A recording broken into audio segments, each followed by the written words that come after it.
Oke, Assalamualaikum warahmatullahi wabarakatuh. Jadi kami dari tim PBLRE 0449 akan mempresentasikan hasil tugas dari proyek 2 kami, yaitu deteksi sidik jari real dan altered pada dataset Socoping menggunakan CNN. Oke, jadi di penjelasan di PBL kami ini tidak ada apa tuh namanya machine learning. Jadi kami menggunakan dataset yang ada pada Kaggle yang berhubungan dengan PBL kami lah. Selanjutnya di sini ada anggota kelompok, yaitu yang pertama Richard, kedua saya sendiri Abdi, ketiga Revino, keempat Olive, dan kelima Selvia. Oke, jadi di sini ada definisi dari PBL kami. PBL Simalas ini merupakan proyek yang dibuat untuk mengembangkan sistem manajemen akses berbasis IoT dalam lingkungan akademik. Proyek ini bertujuan untuk mengatur dan mengawasi akses mahasiswa ke fasilitas tertentu, seperti ruang kerja, loker, dan perangkat yang membutuhkan keamanan tinggi.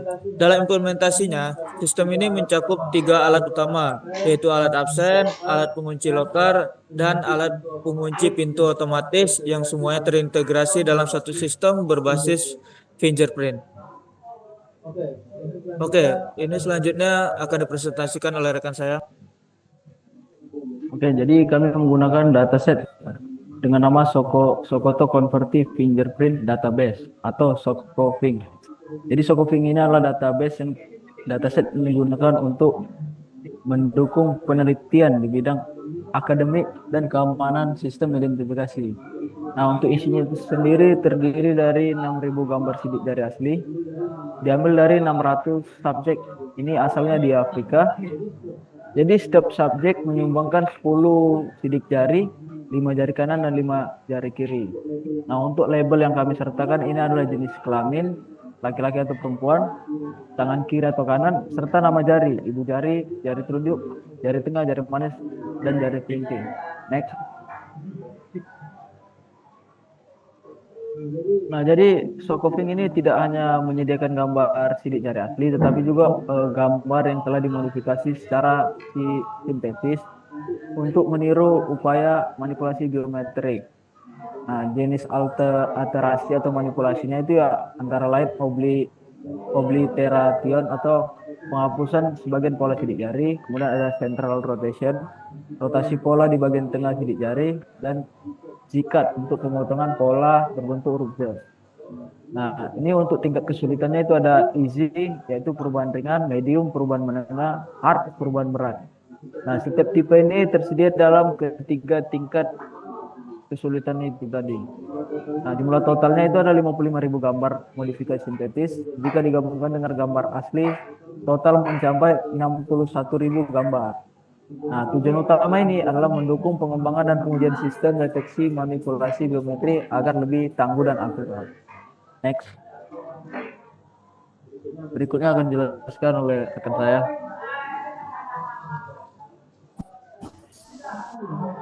Selanjutnya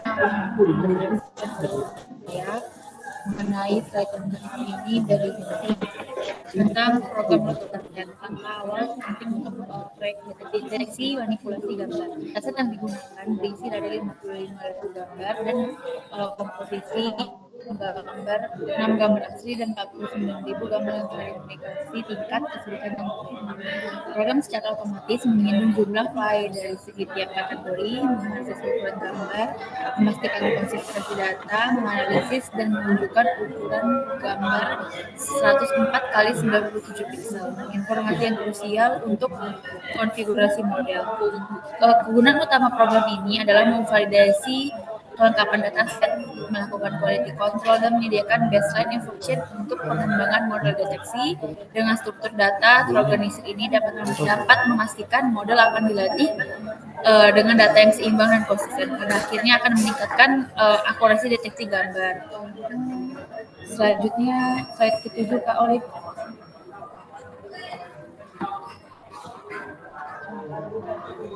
Nah, pada di slide ini tahap kedua dan load dataset juga. Sebentar.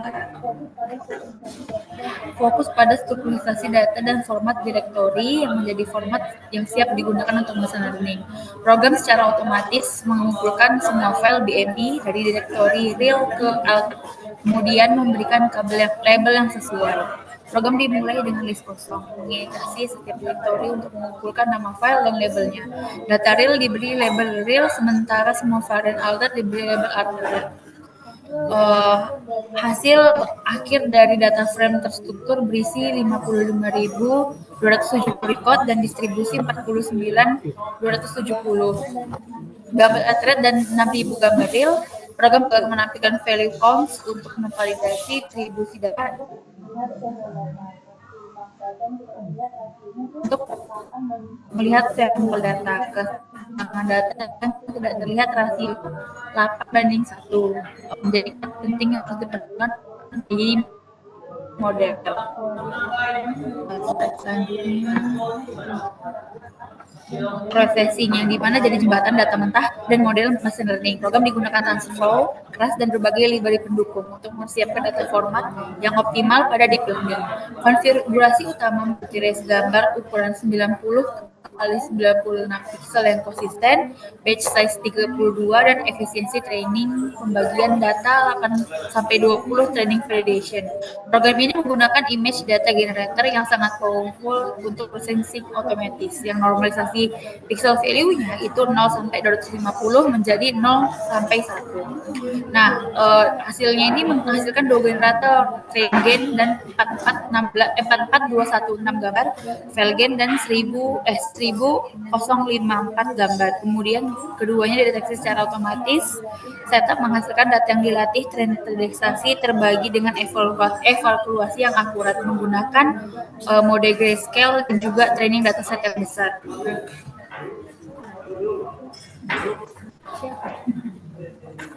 Baiklah, ini adalah arsitektur DLSPM, di mana kami itu sebagai desain ini untuk mendeteksi real dan alternate.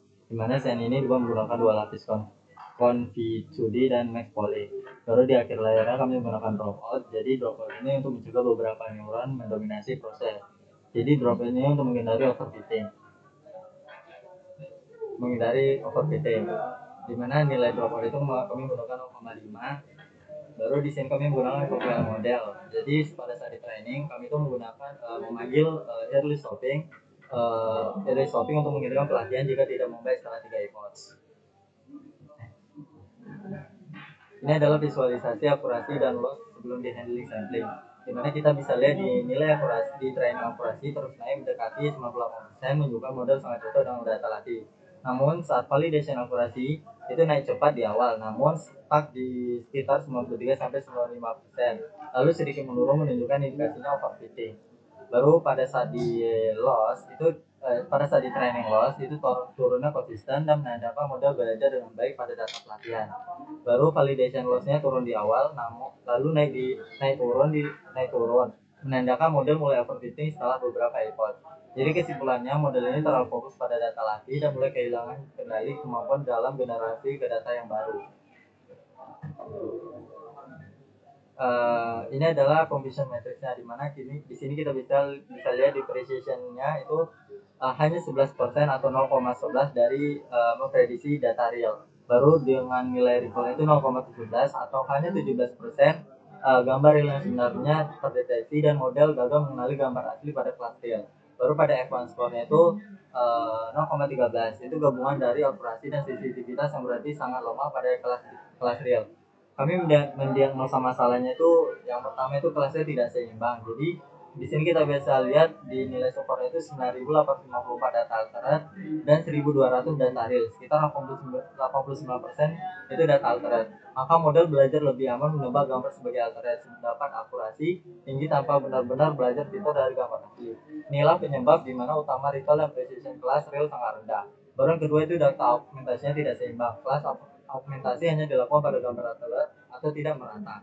Baru yang ketiga itu modelnya overthinking ke alternate. Jika model terlalu banyak belajar dari misalkan gambar alternate karena jumlahnya banyak, dia gagal belajar ciri khas dari gambar real. Next.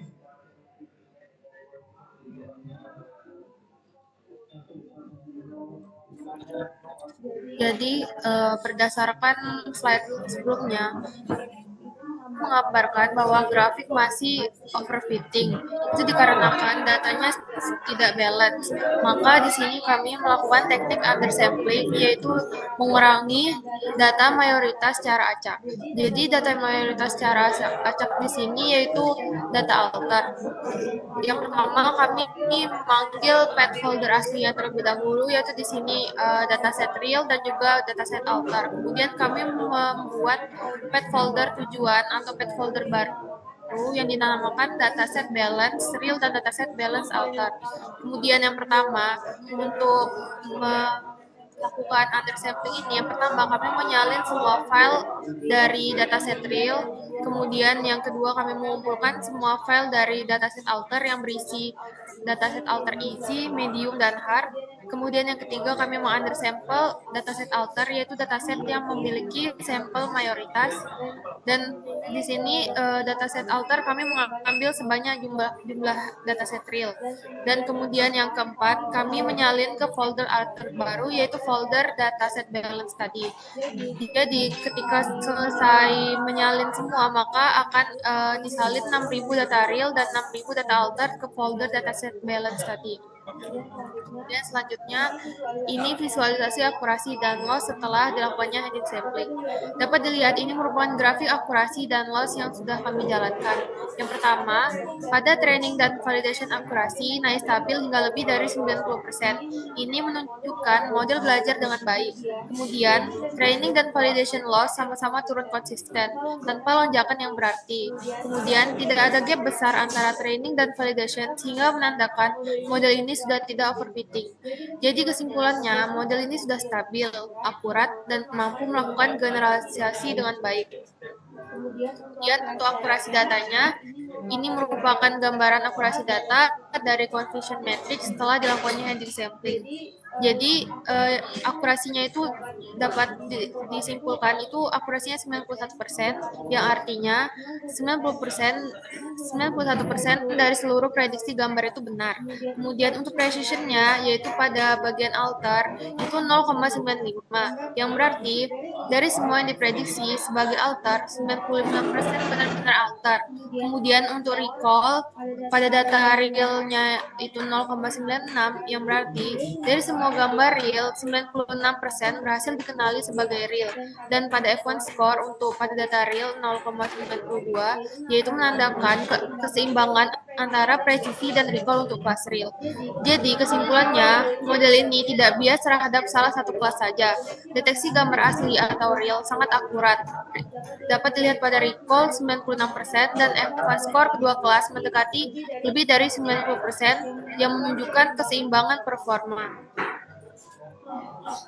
Oke, jadi di sini dalam uji gambarnya di gambar satu ada gambar alternate di mana tingkat keyakinan prediksinya yaitu 88%, tidak jauh berbanding dengan akurasi sebelumnya tadi yang di mana di situ 90%. Dan di gambar kedua juga sama di real testnya di sini tingkat keyakinannya 89%.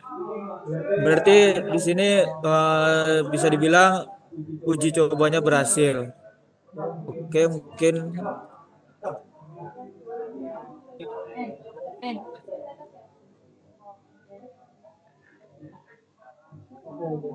jadi di sini ini apa ya, Jupiternya linknya untuk program kami yang sesuai dengan yang penjelasan tadi. Ada load datasetnya di sini, terus validasinya, terus ada CNN-nya. Di sini kami menggunakan IPA 10.